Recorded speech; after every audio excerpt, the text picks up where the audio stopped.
إن الحمد لله نحمده ونستعينه ونستغفره ونعوذ بالله من شرور أنفسنا ومن سيئات أعمالنا من يهده الله فلا مضل له ومن يضلل فلا هادي له وأشهد أن لا إله إلا الله وحده لا شريك له وأشهد أن محمدًا عبده ورسوله أما بعد فأعوذ بالله من الشيطان الرجيم يا أيها الذين آمنوا اتقوا الله حق تقاته ولا تموتن إلا وأنتم مسلمون يا أيها الناس اتقوا ربكم الذي خلقكم من نفس واحدة وخلق منها زوجها وبث منهما رجالا كثيرا ونساء واتقوا الله الذي تساءلون به والأرحام إن الله كان عليكم رقيبا يا أيها الذين آمنوا اتقوا الله وقولوا قولا سديدا يصلح لكم أعمالكم ويغفر لكم ذنوبكم ومن يطع الله ورسوله فقد فاز فوزا عظيما أما بعد فأعوذ بالله من الشيطان الرجيم يا أيها الإنسان ما غرك بربك الكريم الذي خلقك فسواك فعدلك. محترم و معزز و عزتمند و مسلمانان ورونو، الله رب العالمین منګ او تاسو ته د قسم عملونو وخت او چانس را کله ده. یو عمل به ډیر معمولی عملی زمونږ استاد پسترګو کې خو لیکن عند الله و عند الرسول به دغه عمل ډیر وزن لري او دغه به داسې عملی چې الله رب العالمین په ډیر خوشحالي کې او په دغه عمل باندې انسان الله رب العالمین د جهنم د اور نه بچ کی او جنت ته داخلي. داسې ډیر عملونه دي. یو په هغه عملونو کې چې نن موږ ذکر کوو هغه ته ویل کېږي البکاء من خشیة الله. د الله رب العالمین د ویرې د وجې نه جړل چې یو سړی ځان لذیل لاړ شي د دنیا کم خفګان نه راغسته، د دنیا مشکلات په ذهن کې نه یوازې زیل لاړ شي او خالص الله رب العالمین ځان ترایت کې د خپل ګناهونو ځان ترایت کې او د الله د ویرې د وجې نه وجړي، نو دا ډېر بهترین عمل له او په دې باندې انسان جنت ته داخليږي. د دې وجه نه دغه عمل چې انسان کوي نو دا ډېر ګران کار دی چې سړی خالص الله رب العالمین ځان ترایات کې د دنیا غمونه نه د دنیا پریشانی نه یا اکثر خلک په مسافرۍ کې خپل کور ځان ترایات کې ماشومان ځان ترایات کې بچی مور هغه د وجه نه دا وجړي. خو لیکن دا بکا من خشیت الله چې یو سړی خالص الله رب العالمین ځان ترایت کې او د الله رب العالمین د یری د وجه نه وجړي، دا عمل ډیر ګران عمل دی. د وجه نه امام شاطبی رحمه الله دی یو عبارت ذکر کړی دی، شیخ الاسلام ابن قیم رحمه الله دغه عبارت را نقل کړی دی او هغه اقسام د جړه ذکر کړی دی چې د جړه اقسام خلق په دنیا کې جړلی قسمه قسم جړاګانی په قسمه قسم نیتونو باندې، نو هغه یو لس اقسام د جړه ذکر کړی دي. کله جړه هغه بکا او نائحات د هغه خزو جړه چې هغه په مړو باندې جړي، او کله پکې د مخونه موي، کله پکې هغه شیرونه او هغه قسم کې د مړي دغه فضایل په کې ذکر کوي چې تدسه وي او دسه وي یو قسم جړه دغه ده په دې جړه باندې انسان او دغه خزه الله رب العالمین جهنم ته داخلي چې دغه نائحي کوي دغه مخونه وي گریوانو نشکي په دې جړه باندې دغه زنانه جهنم ته داخليږي دویم قسم د جړه کله بوکا او جړای بوکا او نفاق د منافقت جړه د منافق سړي د سترګي چې رسول الله فرمایي د منافق سړي سترګي د په اختیار کې مجلس کې بناسي एकदम بتیستا اوخ راتوي کې به بناسي एकदम به وخاندي دا د منافق سړي سترګي چې د په اختیار کې دا جړاګانې کوي نو دې ته بوکا او نفاق د منافقت جړه ویل کېږي کله جړای او جړه د دروغ جړای یو سړی په دروغ باندې جړی نو دا یو قسم د جړه دا دا جړه په سورته یوسف کې الله رب العالمین ذکر کړی دا د یوسف علی السلام ورونو او هغه خپل مابین کې کینا سلوي ویلې وای دا یوسف چې زمنګ د پلار مخه زمنګ نه اړولې ده او د دې قتل پکار دی وجلی پکار دی وجه څه ده ځکه زمنګ پلار یوسف ته ګوري او موږ ته نه ګوري قران کې الله هغه مسله ذکر کړی دا سورته یوسف کې نو بازی ویلی وجلی ندی پکار واجمعوا ان يجعله في غيابه الجب دی په دې خبره باندې اجماع وکړه چې دا یوسف با کوی ته ورته په ډټ طرف د خام کوی کې به ورته چې یو طرف یې وچی پاغي کې به دا ورولېږي یا به د قابلو ولا راجی کې بل مکتب ویسي منګ بم ته په امان شو یا به د کوی کې حشرات وغیرہ اخري ختم بشي نو دیرال پلار ته ویلې پلار من سره یوسف ولېګا دا به حالت لوبي وکي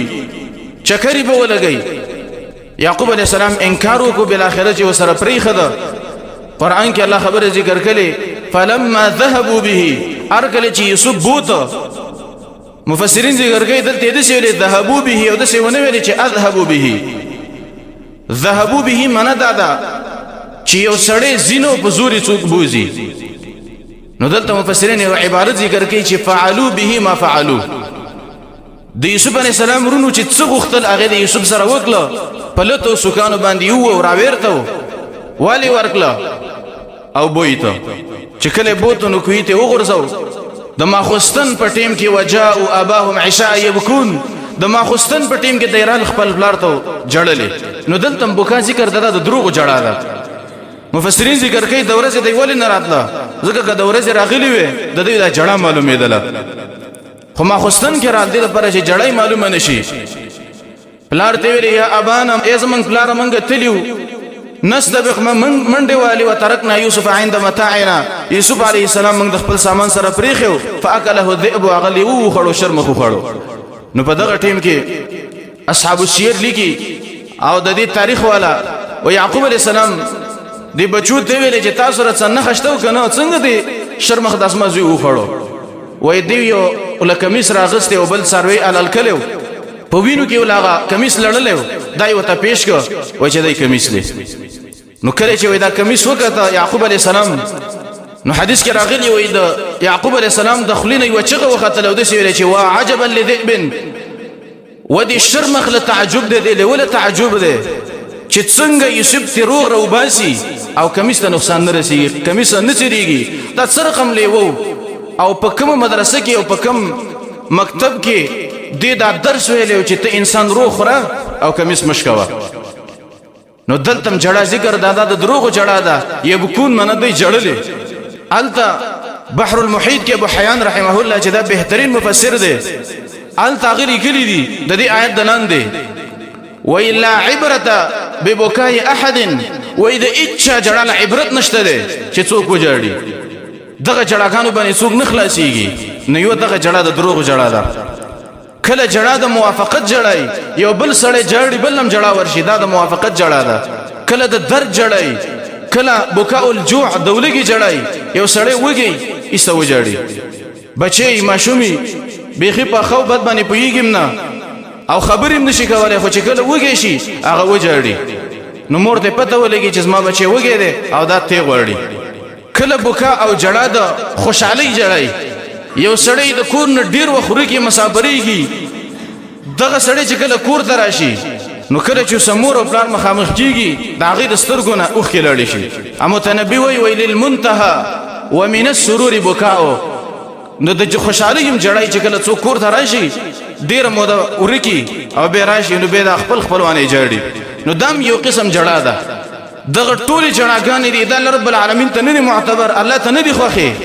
خالص دیوی جړانا چې د رب العالمین ته خوخه ده هغه بکا من خشیت الله د الله د یری د وجه نه جړل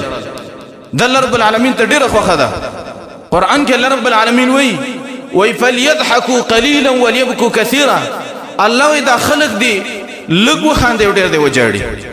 نو خندا کم کول بکار دی او جړه د رب العالمین د یری د وجه نه دا ډیره کول بکار دی حدیث کې راغلی دی دا څوک چې وي ډیر خاندي نو تذهب بنور الايمان ډیر خندا د ایمان اغرانه د سړی نه ختمي دا هغه سړی په مخ کې رانه نه سوچ داخله خندي او ټوکې کوي خپل خاندي او سخت عذاب د قیامت په ورځ باندې دا هغه چا دی چې په مجلس کې ناس یو دا سوچ کوي چې څنګه زه خبره وکم چې داخله ډیر وخندوم او څنګه به زه داخله وخندوم او اکثر خلک به وایي چې راځي زو پلاني مجلس ته الته پلاني خلک ډیر خندي څوک چې خلک خندي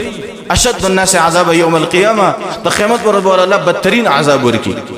نو د رب العالمین د یری د وجه نه جړل بهترین عمل دی غوړه کار دی کچیر د منګو تاسو د نبی صلی الله علیه وسلم جون ته وګورو هغه به ډیر جړل عبد الله الله عنه دا وی ورځ ما د نبی صلی الله علیه وسلم په خوا کې منځ کو وی رسول الله سجدی تخکته شو وی ما ته دا وګور نږدې کو وی ولي صدره عزیز کعزیز الرحا وی د رسول الله صلی الله علیه وسلم د سینې نه دسي आवाज راوته لکه د میچن او د جرند आवाज څنګه د رسول الله سینې نه د جړا سه څنګه راخته او جړلې نو نبی صلی الله علیه وسلم بده سي جړلې حدیث کې راغلی دی دا عائشه رضی الله عنها وی د نبی صلی الله علیه وسلم نوبت او زما سره زما نمبر او زما په کوټه کې داغه شپه وای زو د شوی ما چر پاتې د لمه پام مې وکړ رسول الله نو وای زرا پاتې د لمه نو هغه ټیم کې تورتمبو رڼاګانی برخونه وغیرہ نو وای ما لاس ما سو خو لیکن رسول الله نو وای زمونږ لکه دا خبر رااله چې نن زما نمبر دی کې دې چې رسول الله تعالی د بلی بیبي کوټې ته زه خپم شوم عائشه وای زره وته لمه د ټولو بیبینه په کوټو باندې وګرځیدلم په یو کوټه کې رسول الله نو وای زه د کور نه راوتلم چې پام مې وکړ د بقیع الغرقد سره چې دا ادیره وا وای په دغه ځکه یو تور سیز ما دستر غشوا پګمې رڼا وا وای چې کله ورلم وای نبی صلی الله علیه وسلم ولاړو بقیع الغرقد دی ادیره مخوا او زید شاته غلی ودرېدلم او رسول الله جړلی او د دعای کوله چې اللهم اغفر لاهل بقيع الغرقد اللهم اغفر لاهل بقيع الغرقد يلا دي بقيع الغرقد ادري ولا تبخنه وکي او ډیر جړل وې سمې و جړل وې ډیر وخت ولاړو ما وې دا غینه پس وې سره روانه شوم او رسول الله را روانه وې زپټ رااله مبيته کوټه ته نه وتلم رسول الله راغه وې ما ته پوسو کو چې رسول الله ته چي دته لوي وې ما ته ویل چې عائشه ته پوسو منه مکوا وای ما به رسول الله ته ویل چې رسول الله ته چي دته لوي وای ما ته ویلي وای عائشه زدیجه کی ودو ما جبريل راغه بار ولاړو ما ته غوګو کو چې یا رسول الله روزه د قیامت سخت ورځ را روانه ده او روزه د الله نه بخنه وغاړه وای زوته لما بقيع الغرقد دی بقيع ادیره کې چې څوک خخت دی له بخنه وغوښتل آسان لمه دعاګانې وکړلې به وت عائشه رضی الله عنها ویل چې رسول الله زم پتا به درغلی ومه رسول الله ورته ویلي وای کته خبره ما ته نه وکړه ما ته کوله زمانه مخ کې زه تور صحیح روانه و ما ولیدله او ما دا ګمانو کې جداته به عائشه رضی الله عنها سخ وجړل او ویل چې رسول الله انت في واد وانا في واد یا رسول الله زبې وکنده کې سوچ کوم او ته بل کنده کې وای هغه څنګه وای رسول الله زما دا سوچ ودلتا چې تاسو ما د کوټې نه تلې د بلې بیبي کوټې ته زما په دې کې سوچ او استاد سوچ دی چې دا خو د دنیا کور دی د آخرت کور بسنګ کیږي وای به عائشه رضی الله عنها سخ وجړل نو دا د نبی صلی الله علیه وسلم زندگی وا چې د الله د یری د وجه نه به جړل نو بکا من خشیت الله د الله د یری د وجه نه جړل دا بهترین عمل له غره عمل له عبد الله بن مسعود چې دا د نبی صلی الله علیه وسلم ملګری دی صاحب النعلین والمطهر والسواک د نبی صلی الله علیه وسلم د پیزار د مسواک او د اوبو چې دا رسول الله پسې ګرځولې بهترین مرګره د رسول الله او نبی صلی الله علیه وسلم بویلی چې ارضی لكم ما رضی لكم به ابن ام عبد و اذا تاسو ته په هغه دین باندې خوشاله ما په کوم چې تاسو ته عبد الله بن مسعود خوشاله ده او ته ابن ام عبد ویل کیږي دا عبد الله بن مسعود رضی الله عنه وی ورځ ما ته رسول الله ویل چې اقرا علی کتاب الله ابن مسعود په ما باندې د الله کتاب ویوا عبد الله بن مسعود وی ما ورته ویل چې رسول الله اقرا وبك نزل يا رسول الله یا د الله رسول زی پتا وې مو پتا نازل زی پتا باندې سم قران وې ما وای ما ته رسول الله ویل چې ابن مسعود اني احب ان اسمع من غيري زدا خبره خو خوم چې دا قران زده بل چانه واورم د دینه دا معلومیږي ک ارسمرا غټ عالم ځان ته وای او ارسمرا غټ تمه ځان ته کیږي اغه له پکار دادی چې هغه د بل چا قران مو اوري یو ځکه درس کیږي باید د عالم دې درس ته کینه د قران دې درس ته ذکر رسول الله وای اني احب ان اسمع من غيري زدا خبره خو خوم چې دا قران زده بل چانه واورم عبد الله بن مسعود وای ما سوره النساء شروع کړله وای دا می تلاوت کوله وای ما خطه قتل وای کله چې دې آیت تر ورسېدلم چې فكيف اذا جئنا من كل امه بشهيد وجئنا بك على هؤلاء شهيدا اے نبی هغه څنګه حالي چې د قیامت روزي او د ار امت نه من خپل امت باندې گواره ولو او تا په خپل امت باندې گواره ولو هغه څنګه ورزي عبد الله بن مسعود دا آیت چې ویو وای ما ته رسول الله ویل چې ابن مسعود ودرېګه بس کا وای چې ما ته رسول الله سترګو ته وکتلې فاذا عيناه تذرفان من البكاء وای د رسول الله د سترګو نه اوخ روانه یو د سداري کولې او جړلې او به ما ته ویل چې ابن مسعود هغه څنګه ورځي چې د قیامت ورځي ار نبی په خپل امت باندې گواہی کوي نو زه چې کله په خپل امت باندې گواہی کوم نو زه به داسې گواہی کوم فاقول كما قال اخي العبد الصالح واذا به داسې خبره کوم لکه څنګه چې زما ورور خبره کړې و او گواہی کړې د سورۃ الانعام کې ذکر ده هغه ته الله د قیامت په ورځ وایي چې عیسی آیات دي خلکو ته ویل دي چې زما بندگی وکي او زما د مور بندگی وکي عیسی علیه السلام به وایي چې الله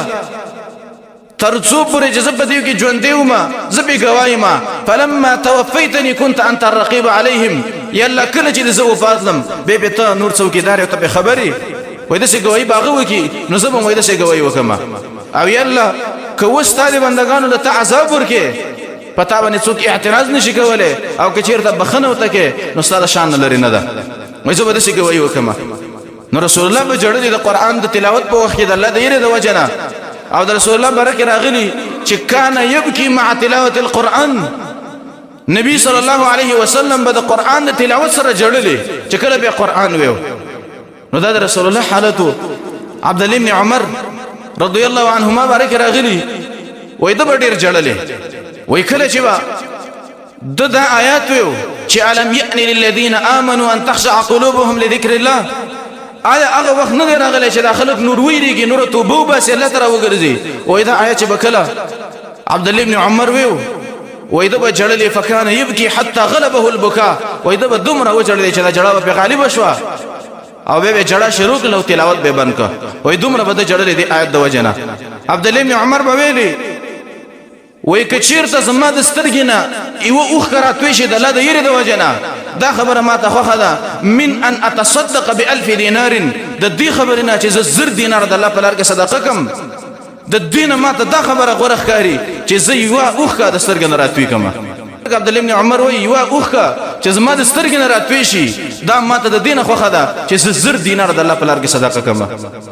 ناغوت به بکا من خشیت الله دومره غوړه ښکارا کېدله او دومره به جړل الله د یری د وجنه عبد الله بن عمر ورځ د صرف ملک ولاړل او د آیات یو چې یوم یقوم الناس لرب العالمین هغه ورځ باندې چې داخله په رب العالمین ته ودرېږي وای خر مغشیه عبد الله بن عمر د صرف ملک را پریوته نسکور بیوش شو وای دی آیات دا بیوش شو چې کله وښ کې راغی وای سلام ګرځیدل او د جمع اخر وای د دومره وجړل او بیوش کې د آیات دا بیوش کا د ابي ابن كعب رضی الله عنه بارک راغلی چې د نبی صلی الله علیه وسلم په وخت د قران قاریو بهترین قاری دی دا ابي ابن كعب رضی الله عنه دی بارک راغلی یورس دی وای جمع ورکولا وای کله چې جمع کولا وای دی په دې جمع کې د سورته کهف د آیاتونه لستر دي تر ورسېده چې وعرضوا على ربك صفا لقد جئتمونا كما خلقناكم اول مره الله وی دا خلق به د قیامت پر ورځ الله رب العالمین باندې سپونه پیشي او دسه براشي کما خلقناکم اول مره. الله وی لکه څنګه چې اول پیدا وي د مور نه چې څنګه پیدا وي جامیم نه وي اسم نو دغه څه به تاسو الله رب العالمین ته پیش شي د قیامت پر ورځ باندې. وی ابی ابن کعب دغه ځکه ونخته جړلې سلګونی ولې وی تر دې پورې چې شاته به تلاړ او د آیتونه بیت دا شاته نه را شروع کړه او چې کله بیت دې تر ورسېد او عرضوا علی ربک صفا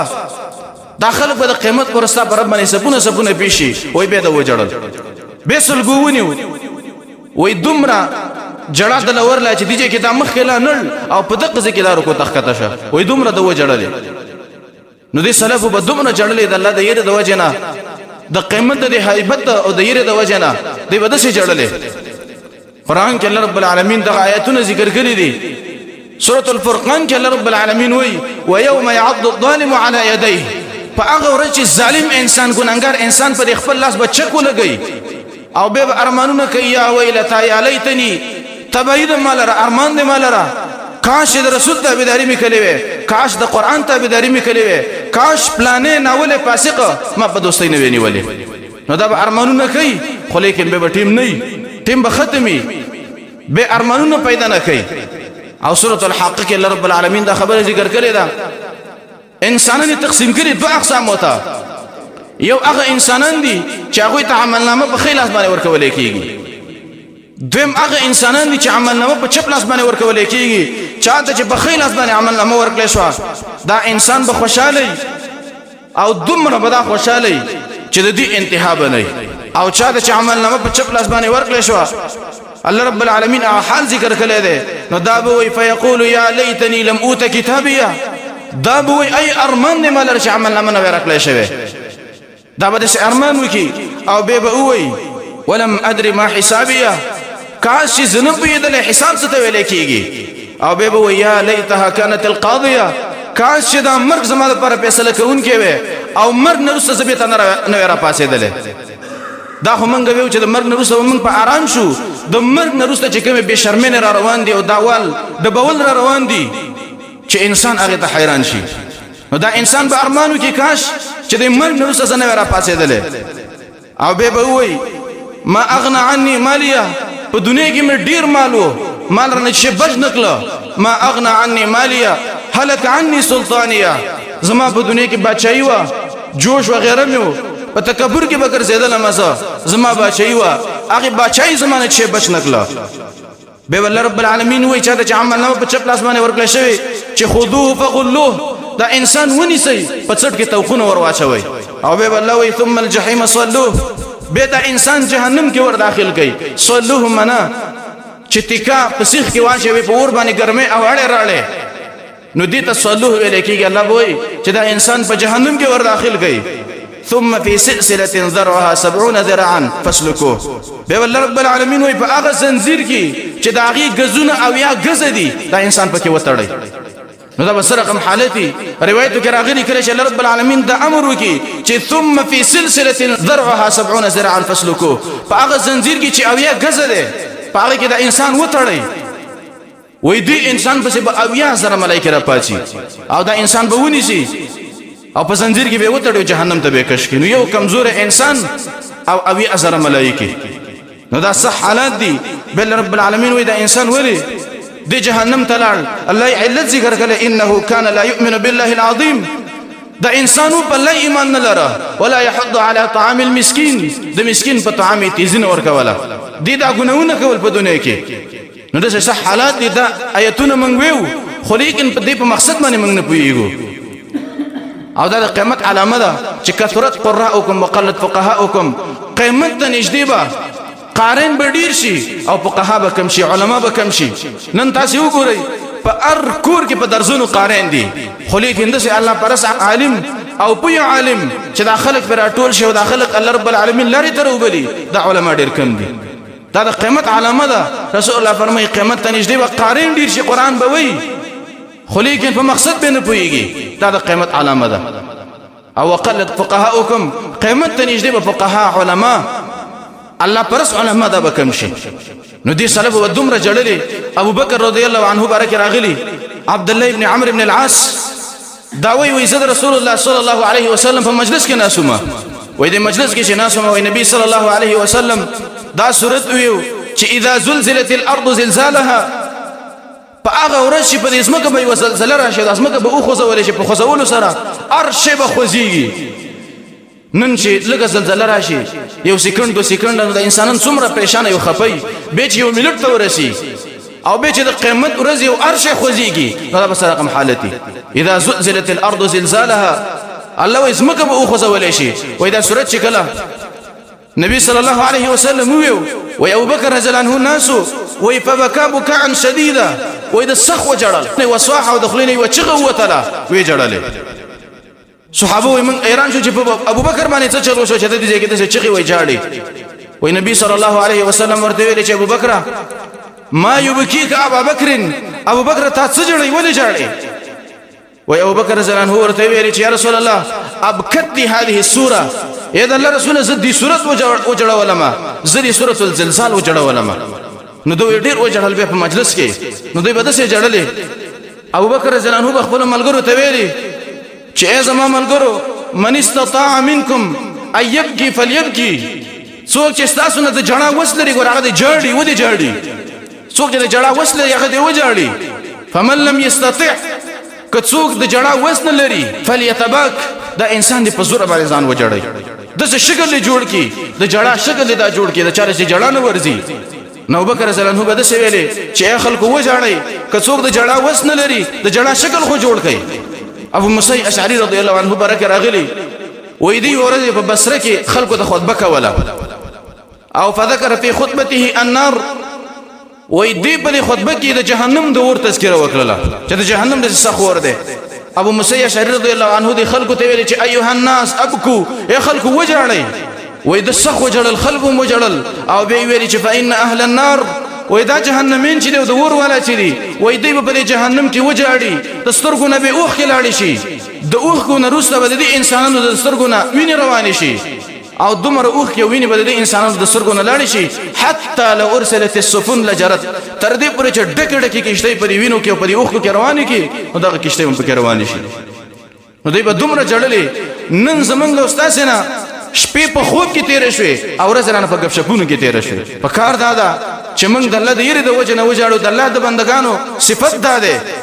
کله چې دا قران لوستل کېږي کله چې د رسول الله احادیث لوستل کېږي خروا سجدا وبكيا دای بر پریوزي سجدي به الله ته کوي او دای بجاړي دا د الله د بندگانو صفت ده چې دای کې بدا صفت دي نو په کار دادا چې موږ د الله د یری د وجه نه وجاړو حدیث کې راغلي پر روایت د عبد الله ابن عباس رضی الله عنهما دا وایي چې نبی صلی الله علیه وسلم ویلي دي عینان لا تمسهم النار دو سترګې دي د جهنم ور ورسره نه لګي جهنم ور کې دا وس نه چې دا وسوځي یو عین بکت من خشیه الله یو هغه سترګه ده چې د الله د یری د وجه نه دا غینه اوخ کلاړي شي د کوم سترګې نه چې د الله د یری د وجه نه اوخ کلاړي شي دغه سترګې د جهنم ور نشي رسیدله وعين باتت تحرس في سبيل الله او بل هغه سترګه ده چې د مجاهدینو پیره کوي د الله په لار کې په سنگر کې هغه به خوب شي د سترګې د جهنم ور نه ورسي نو دا خور سترګې دي بهترین سترګې دي قران کې الله يعلم خائنه الاعين الله د سترګې خیانت معلوم دي عبد الله بن عباس بهترین مفسر دی د نبی صلی الله علیه وسلم د ترزوی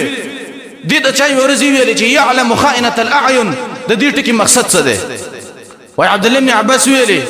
رضی الله عنهما وای د دې آیت مقصد دا دی د دې ټکی مقصد دا دی چې په لار کې یو خزر روانه ده او غټه بوخره بسان باندې راچلې ده څوک یې نینی او دا په دې سترګو په دې ګټونو کې پردي سړی ته وګوري دا وای چې مانه څوک خبرېږي چې دې پردي سړی ته ګورم دا پردو سړو ته وګوري او یا یو مجلس کې یو سړی ناس دی زنانه په لار باندې روان نه او دا اخو دې خو وګوري چې څو خبراته نه ګوري او به دې زنانه ته ورمتوجي شي نو الله وی يعلم خائنه الاعين اے انسان ته ور په سترګ باندې خیانت کوم ماته پته ولګیدله په دنیا کې تاسو وګورئ یو څوک یو کار ران کی پلار وته وی چې ګوره ماته پته ولګیده زبر سره ګورم نو دا انسان به څومره پیره کی چې به رب العالمین چاته وی چې انسان په سترګ د خیانت وکړه ما ولید ماته پته ولګیدله زبر سره ګورم نو الله وسه څه کوي عبد الله ابن عباس وی چې د ور په سخانو کې وته رب العالمین د سترګ رو باسي او جهنم ته وکته ور ورته عبد الله ابن عباس وې دې آیت مقصد د بیان کړ. نو خیانت د سترګې دغه دی چې غلط زیاده په انسان وګوري. الله د سترګې څه لپاره پیدا کړې؟ د دې لپاره پیدا کړې ته به بندګي وکړي، قرآن ته به وګوري، د الله د یری د وجه نه ته اوښ خرات وکړي. بل حدیث راغلی په روایت ابو هريره رضی الله عنه داوی وی لا یلج النار من بکا من خشیت الله، وی جهنم ور هغه سترګې ته نشي رسیدلی چې چا د رب العالمین د یری د وجه نه وجړل. هغه سترګې ته د جهنم ور نشي رسیدلی د کوم سترګې چې د الله د یری د وجه نه اوښ کتوي شي حتی يعود اللبن في الضرع، تر دې پورې چې هغه شوده چې د غولانځ نه راوځي او دا به د پاغي کې نور نه وځي د قرنګي چې چا د رب العالمین د یری د وجه نه وجړل دا انسان به دغه جهنم ته داخل نشي. لکه څنګه چې شوده راوځي د غولانځ نه او به دغه کې نور نه وځي د قرنګي چې کوم سترګې نه اوښ کتوي شي دا به جهنم ته داخل نشي به. او به وی ولا يجتمع غبار في سبيل الله ودخان جهنم، د الله رب العالمین په لار کې او په جهاد کې د چا په بدن باندې په سترګه باندې غبار ولګي، ګرد ولګي، په دغه بدن باندې په دغه سترګه باندې به د جهنم لوګي نه لګي، د جهنم لوګي به حرام ده. بل حدیث کې راغلی په روایت د ابو امامه الباهلی رضی الله عنه داوی وی چې نبی صلی الله علیه وسلم ویلي دي ليس شيء احب الى الله من قطرتين واثرين، و هیڅ یو شی نشته دی چې رب العالمین ته ډیر خوښي د دوو څانځکونه او د دوو نښونه. دوه څانځکې دي او دوه نښې دي چې د رب العالمین ته ډېرې خوښې دي. دوه څانځکې کوم دي؟ یو قطرة دموع من خشیة الله، د اوښکې څانځکې چې دا د سترګې راتوی شي د رب العالمین د یری د وجې نه، دا څانځکې رب العالمین ته ډېر خوښ دی. او دویم وقطرة دم تهراق فی سبیل الله،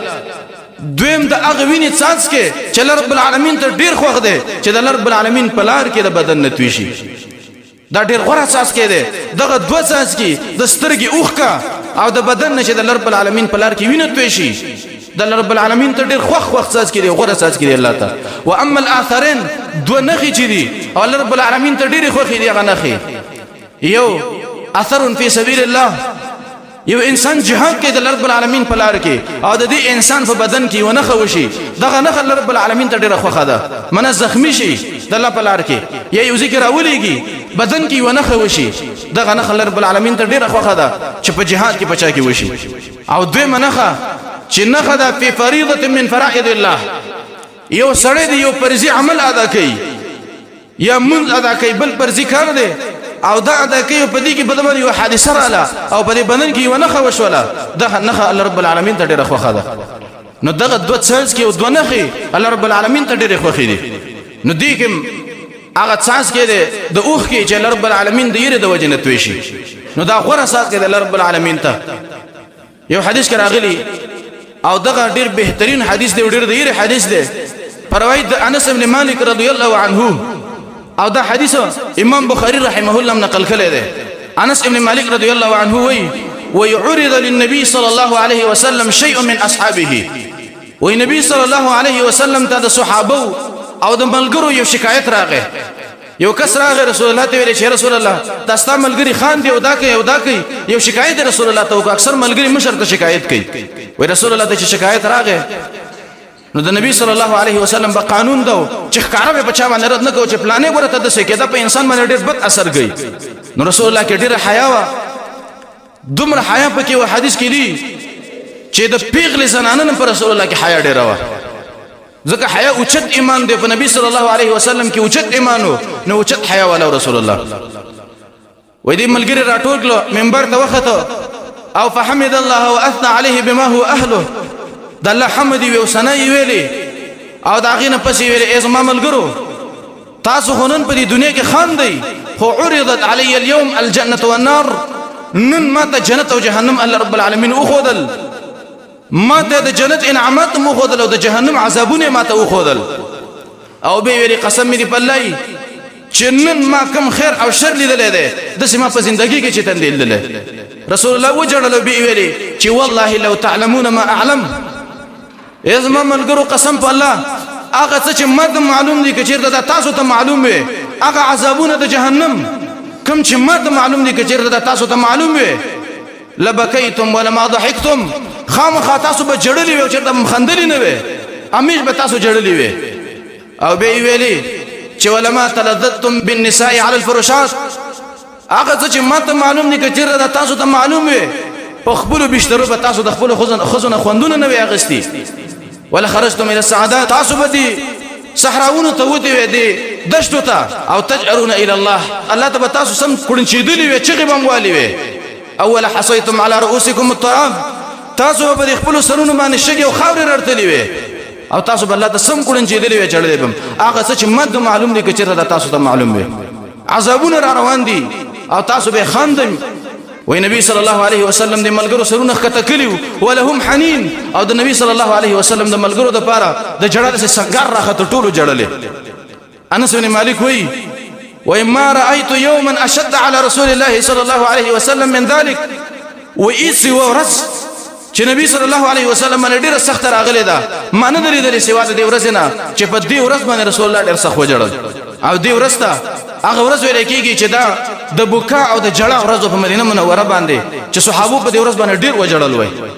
نو صحابو به ډېر ژړلې د الله د یېرې د وجې نه دا بهترین عمل دی غوره عمل دی عبد الله بن مسعود رضی الله عنه بارک راغلی دی وای د به ویلي وای په دنیا کې زه هیڅ شی په نه خپه کېږم هیڅ شی ما نه پیمانه کوي خو لیکن یو شی ما خپه کوي هغه دا دی هغه ورځ چې لمر پکې راوخیږي او بېرته ډوب شي فنقص اجلي ولم يزد فيه عملي زمان نیټه پکې کم شي د ژوند مې ورځ کم شي خو لیکن زما عمل پکې زیات نشي ډېر مې خپه کوي دغه ورځ چې ورځ تېره شي او زما عمل پکې زیات نشي نن چې ورځې تېرېږي موږ دا سوچ کوو چې زموږ پکې مال څومره زیات شه خو لیکن صحابو به ویلي چې ورځ تېره شي موږ پکې دا خبره خپه کوي چې زموږ پکې عمل زیات نشه نو نن موږ دنیا پسې ورپسې خو لیکن دا سوچم چې ته ونه که چې د آخرت لپاره موږ څه کړي دي موږ پیدا د آخرت لپاره یو د آخرت د ورځې لپاره تیاری کول پکار دي د هغې لپاره جړا کول پکار دي د الله د یېرې د وجې نه جړا پکار ده عمر ابن عبدالعزیز رحمه الله چې دا بهترین عالم هم دی او د مسلمانانو کې یو بهترین سړی تېر شوی د صحابو نه پس بهترین سړی دا دی دې باره کې راغلي دي وایي دې په خپل دور خلافت کې به ماښام کې به د علاقې د علما شیوخ مفسرین دا به راټول په باچایي کې ورا به وصل او به ویل چې راځئ کینو نتذاکر الموت د مرګ مذاکره کوو د آخرت مذاکره کوو هغې به کینول وایي دې علماو مفسرینو او دغه شیوخ به وایي د جهنم او د مرګ د قبر حالات به ذکر کړل وایي عمر بن عبدالعزیز به په ژړا شه وایي دومره به یې وژړل چې تا ما دا ګمان کوو چې د عمر ابن عبدالعزیز رحمه الله مخې ته د ده د کور لس جنازې او لس غړي مړه پراته دي او ده ورته ژاړي وایي ده به دومره ژړلې یو عالم وایي وه شپه زمونږ د عمر ابن عبدالعزیز سره وه چا د جهنم تذکره وکړله وایي عمر ابن عبدالعزیز په ژړا شه وایي دومره وژړل وژړل وایي حتی رحمناه وترکناه تر دې پورې چې موږ پرې رحم وکړو او موږ پرېښه د موږ ته پاڅېد ولاړو ته یو کس وایي او په قسم سره دا خبره کوي وایي زه یوه ورځ د عمر بن عبدالعزیز رحمه الله په خطبه کې ناست وم عمر بن عبدالعزیز په خطبه کې ژړلې وایي زه په دریب صف کې ناست وم او د عمر بن عبدالعزیز رحمه الله د سترګو اوښکې هغه په ما باندې ولګېدلې وایي دومره یې وژړلې عمر بن عبدالعزیز رحمه الله د دې وجه نه د ده زوی وایي عمر بن عبدالعزیز زوی دی هغه وایي زما دا پلار یو وخت داسې پرېوته ډډه یې ولګوله او یکدم د سره پاڅېده او د ژړا یوه چغې د خولې نه ووتله ویې ژړلې په ژړا شه زوی ورته ویلې چې ما یبکیک ابي پلاره ته څه شی ژړئ ولې ژاړې څه خبره ده چې ته ژاړې وایي عمر بن عبدالعزیز رحمه الله ویلې وایي زه دې کې پرېوتلم او ذکرت الموقف بین یدی رب العالمین وایي ما د رب العالمین مخې ته ودرېدل رایاتله چې ختماً زه به د رب العالمین مخې ته ودرېږم هر انسان به د الله مخې ته یو ورځ ودرېږي وایي دا مې رایاتله او مسیر الناس فریق الى الجنه وفریق الى النار د انسانانو دا تک مې رایت ده چې د انسانان به یوه ډله جهنم ته روانوي بله ډله به جنت ته روانوي او بیا ویلې فما ادري الى ای انصرف ما ته پته نه لګي چې زه به جهنمیانو کې جهنم ته روان یم که نه جنت ته به روان یم وایي ده ژړلې وایي حتی علی النهار وایي ورځ نه مې ته راورسېدله خو لیکن وایي زما د پلار عمر بن عبدالعزیز هماغسې ژړلې وایي ډېر یې وژړل او د دې د ورځې نه پس وایي زوی وایي ما عمر بن عبدالعزیز به چې ته په خندا باندې نه دی لیدلی وایي ده به دومره ژړلې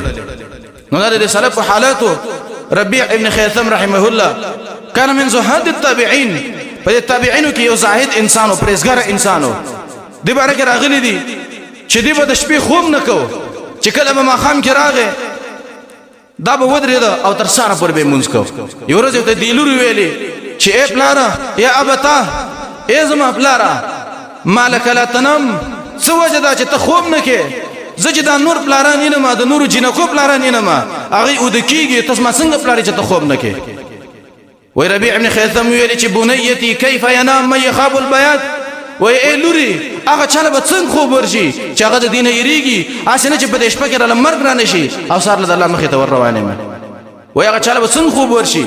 د ربیع ابن خیثم ښځه وی زما د خاوند کې به قانون ده چې ده به ما سره دوکه کوله، ماښام کې به راغی دا به ما سره اوده شو، وی کله چې به زه اوده شوم وی فینسل من انسلاله دا به زما نه پټ پټ ووته ولاړ او دس به یې وکړ او بیا په قیام اللیل باندې ودرېده او جړلې به بندګانې به د الله کولې. نو دوی به داسې جړلې د الله د یېرې د وجې نه او د الله د خشیت د وجې نه. نن زمونږ استاد نه دغه یېره او دغه جړه یېره ده چې څنګه د الله رب العالمین د یېرې د وجې نه جړا کېږي. دا د مؤمن صفت دی چې مؤمن به رب العالمین ته خلوت کوي، یوازې ځیله به ځي هلته به خپل ګناهونه ځان ته رایادوي، د الله یېره به رایادوي، د الله د یېرې د وجې نه به جاړي. دا د مؤمن صفت دی. نبی صلی الله علیه وسلم دې ډیرکو ته وته او د الله په دې مخلوقاتو کې به سوچ کو جړلې به دا د رسول الله صفت او د رسول الله قانون به دسو نو د الله د یېرې د وجې نه جړل. حدیث کې راغلی اوږد حدیث دی چې د قیامت پر ورځ د عرش د سوري د لاندې به څوکي یو پکې دا دی ورجل ذکر الله خالیا ففاضت عیناه، یو سړی دی ځان لذي کې ناست دی خالص الله رب العالمین ورته رایاد شو، د دنیا غمونه پریشانۍ دا نه دي.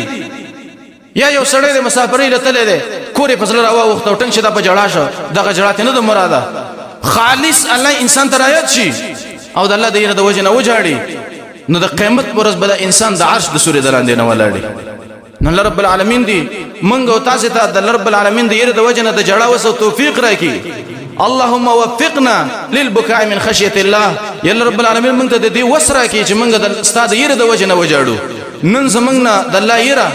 او د الله د یېرې د وجې نه جړا دا یېره ده. الله رب العالمین دې دا موږ ته رعایت کړي، الله رب العالمین دې زموږ زړونه نرم کړي، الله رب العالمین دې موږ ته آخرت رعایت کړي او الله رب العالمین دې موږ ته د آخرت د تیاری وسو توفیق راکړي. وصلی الله تعالی علی خیر خلقه محمد وعلى آله.